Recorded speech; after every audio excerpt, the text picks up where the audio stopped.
Hello students, I welcome you all in Zero Doubt English class, and today we are going to study a poetry, Keeping Quiet. This poetry has been written by Pablo Neruda and this poetry belongs to CBSE class 12th. जैसा कि अपने को पता चल रहा है कि title से ही कीपिंग क्वाइट का मतलब है कि चुप रहना, तो जो नरेटर है यहाँ पे अपने को फॉर द टाइम बीइंग के लिए चुप रहने की बोल रहे हैं, और इसके पीछे वो क्या मैसेज अपने को कन्वे करना चाह रहे हैं वो अपने इस पोइट्री के थ्रू पता चलेगा। तो मैं आपको लाइन बाय लाइन इस पोइट्री का सारा एक्सप्लेनेशन बताऊंगा। इसके अलावा मैं आपको पोएटिक डिवाइसेस जो इस पोइट्री में यूज़ की गई हैं वो भी आपके साथ में डिस्कस करूंगा, और मैं आपको डिफ़िकल्ट वर्ड्स मीनिंग भी बताऊंगा। So let's start this poetry stanza wise. Now we will count to 12 and we will all keep still. अब यहाँ पे पहली लाइन में आप देखिए कि जो ये दो लाइनें हैं, now we will count to still and we will all keep still. ये जो दो लाइनें हैं इसमें जो मैसेज अपने को दिया जा रहा है वो ये दिया जा रहा है that poet is asking everyone to count up to 12 in their mind only. क्योंकि यहाँ पे दूसरी लाइन है उसमें at the same time he is saying that we will all keep still, यानी अपने ना तो हिलना डुलना है ना ही अपने को कुछ बोलना है। बॉडी का कोई भी पार्ट आपका वो बोल रहे हैं कि हिलना नहीं चाहिए, और बट ऑब्वियस सी बात है कि कुछ अपने काउंट करेंगे तो अपने लिप्स है वो हिलेंगे। तो यहाँ पे दो जो आइडियाज़ हैं वो एक दूसरे के अपोजिट हैं। एक तो अपने को चुप रहना का बोला जा रहा है और दूसरे को अपने को ये बोला जा रहा है कि आपको 12 तक काउंट करना है। जब दो आइडियाज़ एक दूसरे के अपोजिट होते हैं तो उस पोएटिक डिवाइस को अपने एंटीथेसिस पोएटिक डिवाइस बोलते हैं। तो यहाँ पे count to 12 and keep still के अंदर एंटीथेसिस पोएटिक डिवाइस यूज़ की गई है। वी विल जो यहाँ पे रखा गया है इसके अंदर एलिटेशन पोएटिक डिवाइस यूज़ की गई है। एलिटेशन पोएटिक डिवाइस क्या होती है? जब एक ही लाइन में एक से ज़्यादा वर्ड्स आ जाते हैं और उनका बिगनिंग ऑफ द कॉन्सोनेंट होता है वो सेम होता है, जैसे WW है इनका, तो इस पोएटिक डिवाइस को अपने क्या बोलते हैं? एलिटेशन पोएटिक डिवाइस बोलते हैं।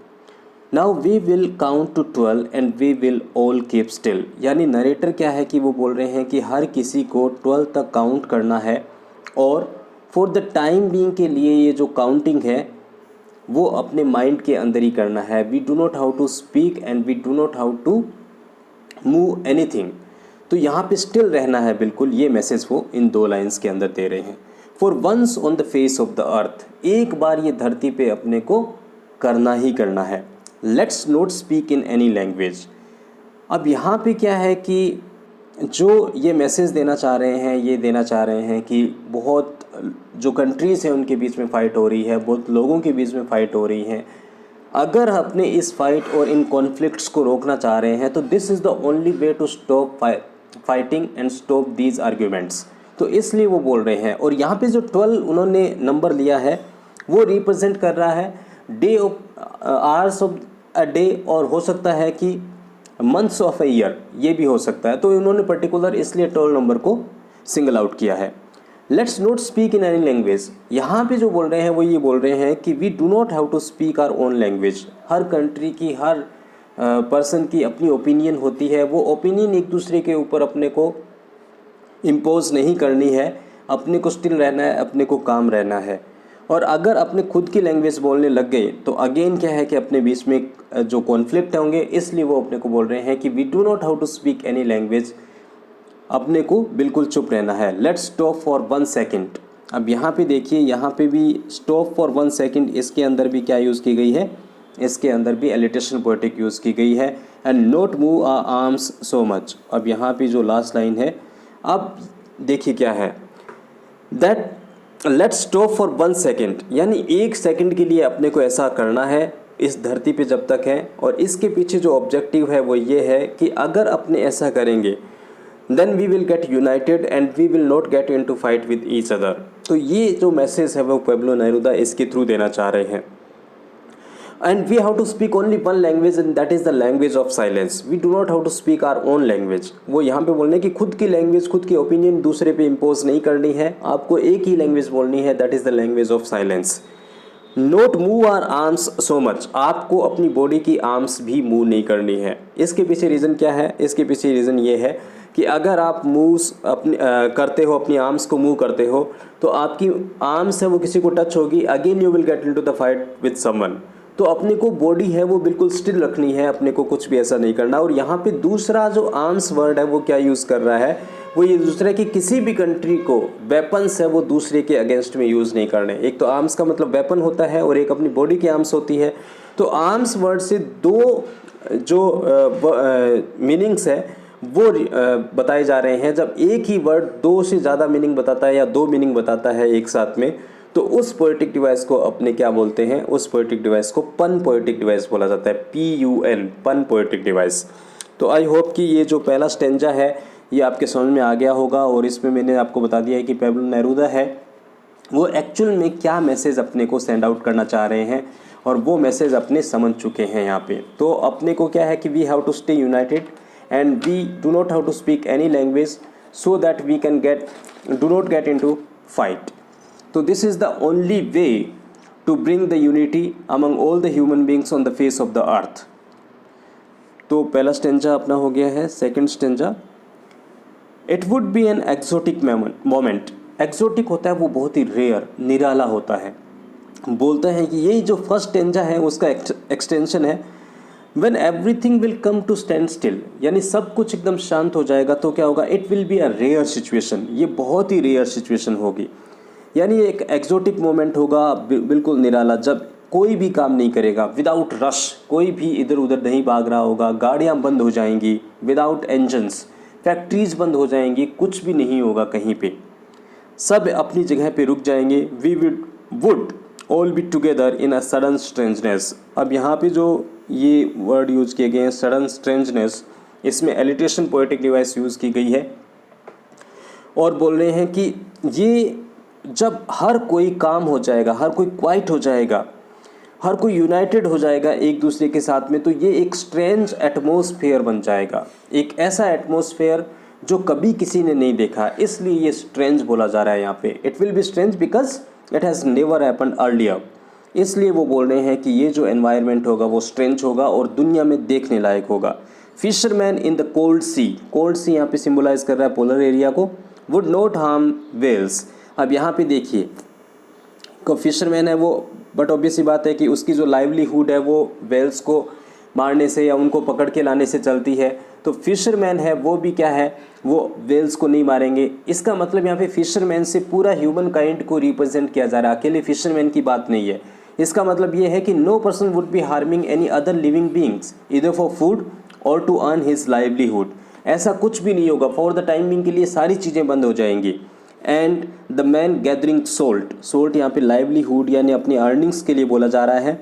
Would look at his hurt hands, at his hurts and के अंदर पोएटिक डिवाइस जो यूज़ की जा रही है वो की जा रही है एलिटेशन। तो जो आदमी अपनी लाइवलीहुड या अपनी जो आजीविका को चलाने के लिए people are working endlessly, they will get some time to look at their injuries. Injuries का मतलब उन्होंने अपनी बॉडी की तरफ ध्यान नहीं दिया, अपने खुद को टाइम नहीं दिया, खुद के बारे में कभी सोचा ही नहीं उन्होंने। वो काम में इतने एनग्रोस्ड हो गए, इतने इन्वॉल्व हो गए कि खुद के लिए वो कभी टाइम नहीं निकाल पाए। तो यहाँ पे ये क्या है कि अगर ऐसा होता है, फॉर द टाइम बिंग अगर स्टिल बैठते हैं, काम बैठते हैं, क्वाइट बैठते हैं, खुद में इंट्रोस्पेक्ट करते हैं, तो उनको खुद के बारे में सोचने का भी मौका मिलेगा। तो ये एक बहुत अच्छा मैसेज है वो पैब्लो नेरूदा यहाँ पे अपने सबको दे रहे हैं कि अपने को साल में या दिन में एक बार ज़रूर ऐसा करना चाहिए, क्योंकि उन्होंने 12 जो आवर्स लिए हैं, 12 का जो नंबर लिया है, या तो आप दिन में एक बार ऐसा करो या साल में एक बार ज़रूर ऐसा करो, ताकि आपको आइडिया हो कि आपके साथ में क्या हो रहा है। तो सेकंड स्टेंजा की पोएटिक डिवाइस और डिफ़िकल्ट वर्ड्स मीनिंग मैंने आपके साथ में डिस्कस कर लिए हैं। Let's move to next stanza. Those who prepare green wars, wars with gas, wars with fire, victory with no survivors, would put on clean clothes and walk about with their brothers in the shade doing nothing। अब यहाँ पे देखिए क्या बोलना। सबसे पहले अपने ये डिस्कस कर लेते हैं कि यहाँ पे कौन कौन सी पोएटिक डिवाइसेस हैं, ताकि आपको आइडिया लग जाए। अब तक एलिटेशन आप पहचानने लग गए होंगे। वॉर्स विद के अंदर एलिटेशन यूज़ की जा रही है, वॉर्स विद फायर के अंदर भी एलिटेशन यूज़ की जा रही है। अब यहाँ पे क्लीन क्लॉथ के अंदर भी एलिटेशन यूज़ की जा रही है। तो ये सारी की सारी पोएटिक डिवाइस हैं इसके अंदर यूज़ की गई हैं। अब ग्रीन वॉर्स यहाँ पे किसको रिप्रेजेंट कर रहा है, ये एक वॉर है ग्रीन, जो आपको पता चलेगा कि इसमें क्या बोलना चाह रहा है, इसको डिस्कस कर लेते हैं। Those who prepare green wars, wars with gas, wars with fire, victory with no survivors. यहाँ पे पेब्लो नेरूदा क्या बोलना चाह रहे हैं कि people who exploit the green belt of nature, nature का जो सबसे बड़ी चीज़ है, नेचर में क्या है कि पेड़ों को काटना है, माइनिंग करना है, फिशिंग करना है इन डीप सी, ये सारी की सारी नेचर कौन डिस्ट्रॉय कर रहा है? ये ह्यूमन डिस्ट्रॉय कर रहा है और अपने खुद के पर्पज़ के लिए वो इनको डिस्ट्रॉय कर रहा है। और सोल्जर्स हैं वो क्या है कि फायर कर रहे हैं, गैसेस को ख़त्म कर रहे हैं। सोल्जर हैं वो वेपन्स उठा के एक दूसरे जो अपने ह्यूमन बीइंग है उनको मार रहे हैं, अपने ब्रदर्स को मार रहे हैं। वो भी क्या है कि उनकी अगर विक्ट्री हो भी जाती है, विक्ट्री विद नो सर्वाइवर्स, वो खुद ही नहीं बचेंगे, उनकी जीत अगर हो भी गई तो they will not B survive. तो यहाँ पे जो पेब्लो नेरूदा बोलना चाह रहे हैं, यहाँ पे बोल रहे हैं कि अपने को ये जो इनके कॉन्सिक्वेंसेस हैं उनको इंट्रोस्पेक्ट करना है। विक्ट्री विद नो सर्वाइवर, अगर अपनों ने ग्रीन वॉर किया, अगर उन्होंने वॉर विद गैसेस किया, गैसेस को डिस्ट्रॉय किया, फायर को, wars with fire, victory with no survivor, अगर अपनों ने इन सारे पेड़ों को काटा, ये सारी चीज़ें की, तो अपने साथ में हम खुद भी नहीं बचेंगे। हम भले ही चाहे इनको जीत जाएंगे काट कर, बार हम हमारा जो सर्वाइवल है वो खुद का भी नहीं होगा। Would put on clean clothes and walk about their with their brother. अब क्लीन क्लोथ है वो क्या बोलना चाह रहे हैं यहाँ पे? क्लीन क्लोथ का मतलब ये है कि अपने को we will have to adopt a new thinking, यानी ये जो पुरानी सोच है अपने को we will have to get rid of this orthodox thinking and we will have to put new clothes, that is the adoption of a new approach towards life and realise that killing so many people is not a victory. यानी अपने ही भाइयों को मारना victory नहीं है, अपने ही जैसे fellow human being को मारना विक्ट्री नहीं है। तो यहाँ पे जो पेब्लो नेरूदा है, he wants all of us to be united as one, consider our enemy to be our brother. अपने को अपना जो एनमी है उसको भी ब्रदर कंसिडर करना पड़ेगा। हालांकि जो पेब्लो नेरूदा है वो सबके लिए बोल रहे हैं, क्योंकि एक कंट्री दूसरी कंट्री का अगर ऐसा मान के चले और दूसरी कंट्री ना माने तो तब ये चीज़ पॉसिबल नहीं है। वो सब कंट्रीज़ को एक साथ ऐसा करना पड़ेगा, अगर ईच वन ह्यूमन बीइंग को ऐसा करना पड़ेगा तभी जाके ये जो यूनिटी है ये पॉसिबल हो पाएगी, अदरवाइज नहीं हो पाएगी। तो in this stanza Pablo Neruda is promoting brotherhood, people, peace and unity in the shade doing nothing and he does not want us to stop our works. ऐसा नहीं है कि वो बोल रहे हैं कि अपने को कुछ भी नहीं करना है, वो ये बोल रहे हैं कि to take some time and analyse the result of our own deeds. अपनों ने क्या किया है उसको एनालाइज कीजिए, उसको इंट्रोस्पेक्ट कीजिए। ऐसा नहीं कि आपको कुछ करना नहीं है, आपको एनालिसिस करना है कि आप क्या कर रहे हैं, उनके कॉन्सिक्वेंसेस क्या हैं, क्या उनके फ्रूटफुल कॉन्सिक्वेंसेस हैं, क्या वो लाइफ में आगे चल के आपके काम आने वाले हैं। ये सारी चीज़ें आपको इंट्रोस्पेक्ट करनी है। तो यहाँ पे आपने सारी चीज़ें देख ली होंगी। यहाँ पे डूइंग कुछ करना होता है, नथिंग कुछ नहीं करना होता है। तो ये जो पोएटिक डिवाइस होती है, जब दो वर्ड एक साथ अपने यूज करते हैं ऐसे, तो इसको ऑक्सीमोरोन बोला जाता है, जो एक दूसरे के अपोजिट वर्ड होते हैं। What I want should not be confused with total inactivity. Life is what it is about. I want no truck with death if we were not so single-minded about keeping our lives moving. अब यहाँ पे इस stanza के अंदर देखिए क्या बोलना चाह रहे हैं वो। इस स्टेंजा में ये बोलना चाह रहे हैं कि ऑल ह्यूमन बीइंग्स हैं, they are working endlessly with aim of completing their task. उनका जो ये है कि सब हर कोई ये काम कर रहा है कि मेरे को मेरा जो टास्क है वो ख़त्म करना है, मेरे को ये अचीवमेंट लेना है। It means that they are driven by the target of survival, otherwise they will, because if they do not meet their targets there is a threat of death. वो बोल रहे हैं कि वो सर्वाइव नहीं कर पाएंगे, ऐसा उनके माइंड में चल रहा है। So they are in a mad rush to accomplish all their work. सबको क्या है कि अपना कुछ ना कुछ काम जो असाइन किया गया है उनको ऐसा लग रहा है कि ये टारगेट है, ये कंप्लीट करना ही है। तो यहाँ पे जो लाइफ है वो उसको क्या है कि जैसा जो अपनी आजीविका चलाने के लिए एनी हाउ अपने को क्या है, बाई होक और बाई क्रुक अपने को जैसा काम करे, किसी को नुकसान पहुँचाना पड़े तो भी ये काम करना है, अगर ना हो रहा है तब भी अपने को किसी न किसी तरीके से ब्राइब दे के ये काम करवाना है। यानी मतलब दूसरे वेज भी अगर अपने ले लेते हैं तब भी अपने को ये काम करना है। तो इस तरीके में क्या है कि जो ह्यूमन बीइंग है वो एनग्रोस्ड हो गया है। तो ये बोल रहा है कि what I want should not be confuse with total inactivity. मेरा कहने का मतलब ऐसा नहीं है कि मैं जो बोल रहा हूँ कि आपको कुछ करना ही नहीं है, आपको अपनी जो लाइफ है उसको तो चलाना ही चलाना है, वो तो आपको इनएक्टिव तो बिल्कुल नहीं होना है, काम जरूर करना है। Life is what it is about, I want no truck with death. अगर आप कुछ नहीं करोगे तो अल्टीमेटली क्या है, that you will not be able to survive, because क्योंकि आपको जब आप कुछ काम ही नहीं करोगे तो आपका सर्वाइवल वैसे ही ख़त्म हो जाएगा। एंड वर्क इज़ वर्शिप ये बोला जाता है, तो आपको अल्टीमेटली काम तो करना ही है। If we were not so single minded. But यहाँ पे वो एक चीज़ जो बोलना चाह रहे हैं वो अप्रिशिएबल है। He says that perhaps single minded का मतलब होता है खुद के बारे में सेल्फ सेंटर्ड हो जाना, दूसरों के बारे में ना सोचना।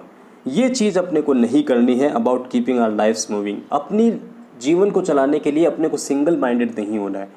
अपने को ये देख दें अपने का ही सारा प्रॉफिट होना चाहिए, किसी और को नहीं होना चाहिए, बाकी को सबको नुकसान हो जाए, ये थॉट है, ये थॉट अपने माइंड में नहीं होनी चाहिए।